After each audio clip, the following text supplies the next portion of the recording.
Hi, 23rd today.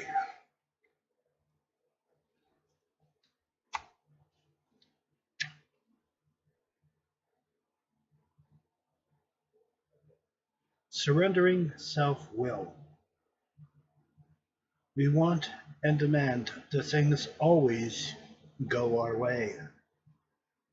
We should know from our past experiences that our way of doing things did not work. Basic text, page 93. So, you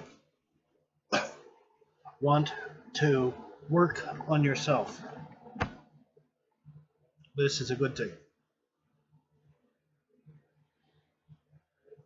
All of us have ideas, plans, goals for our lives.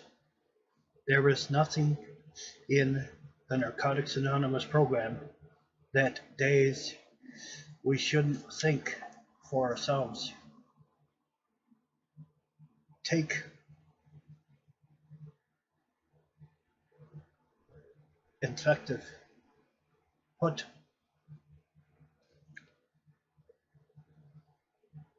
responsibility plans into action. It's when our lives are driven by self-will that we run into problems. You know, when we tend to go headlong into things, we usually run into brick walls.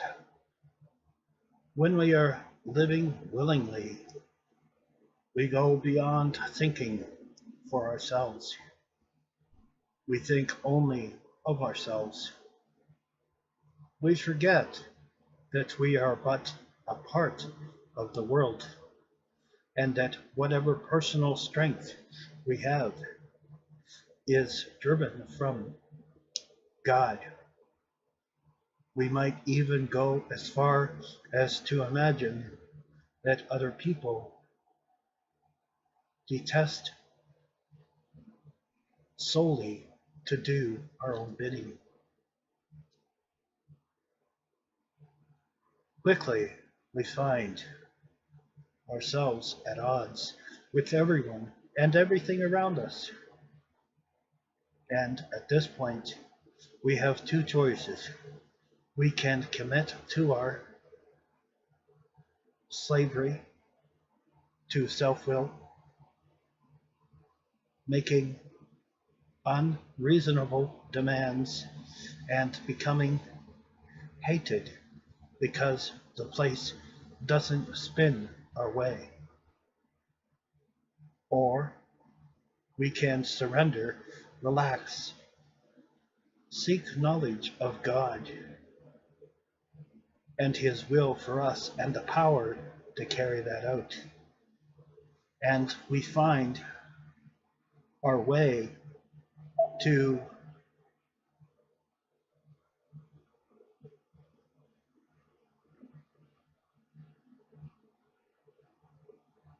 lost my place, sorry.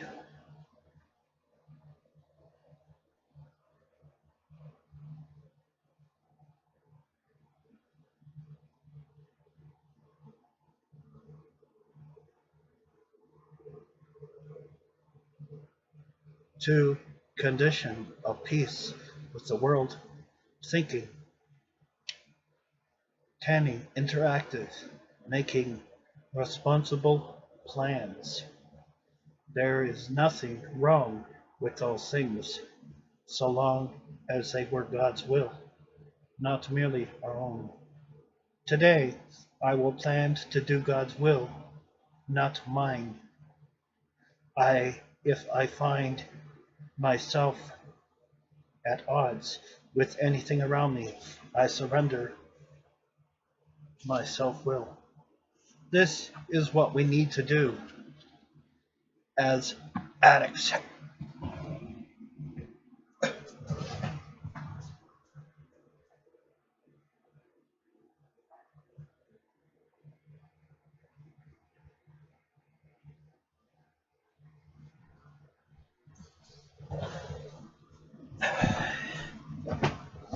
had to plug in the computer, so I apologize for that. As promised,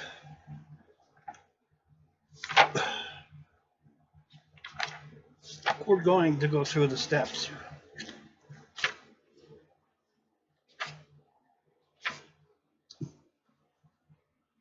We're going to be looking at step 1, 2, and 3. This is how we get rid of self-will. 1, we admit we're powerless over our addiction and that our lives have become unmanageable.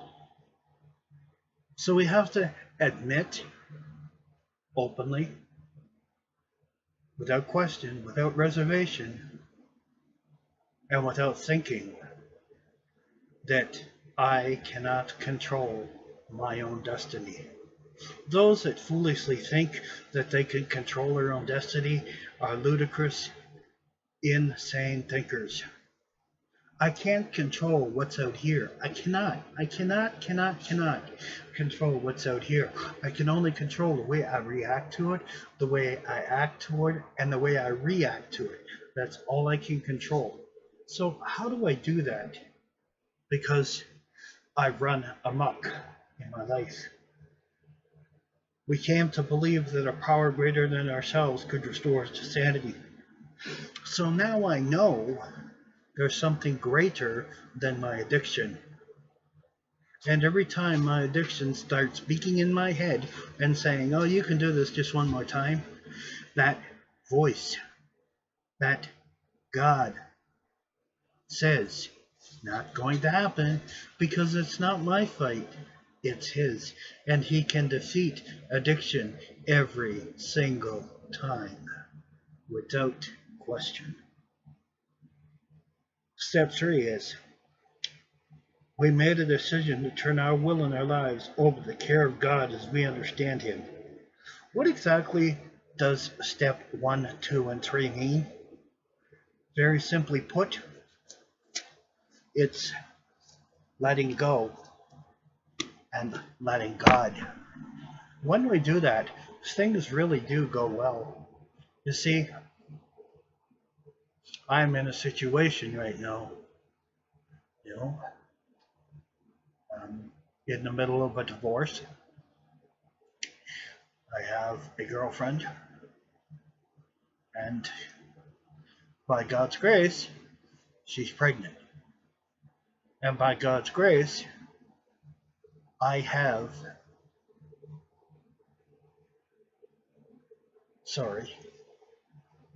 my apologies to you, my love. We have 4 children on the way. It's great. I love it. My first kids, I'm so excited. But we have to move from where we're at. So she's pregnant. Her hormones are up and down like this. No. Now we have to move. So is it a good situation? No. But I'm at peace in here because I know God's got this. I really do. It doesn't matter what's going on around me. I know God's got this. You see, my years in recovery has taught me that God knows. I don't. I fully admit that. I don't know bumpkus. I really don't. Yes, I have an education. Yes, I have a degree. But that doesn't make me be able to control the outside world. Because just because I have a degree, it doesn't make me any smarter than you, doesn't make me any greater, more wonderful, or, than you. I'm still an addict. And never forget that. It doesn't matter what education you have. It doesn't matter how smart you are, what your intelligence level is, what your IQ level is. It doesn't make you any different than us, because you are an addict too, or you wouldn't be here in these rooms. Make no mistake, there is no differentiation between a rich man and the poor man in recovery. We all fight addiction, and we all have a power greater than ourselves to restore us to sanity. God is my power. And when I'm fighting my addiction, I give it over because I can't do it. I tried for many years. It didn't work. You know? So I let go and I let God. And it became much simpler, much easier to handle because I'm not fighting it alone anymore. See, I don't have to medicate anymore to stuff my feelings because I deal with feelings as they come up. You know? So that's my gist on step 1, 2, and 3. I hope that you learn that letting go of self-will is the best thing you can do for your recovery. Right, Sponsee?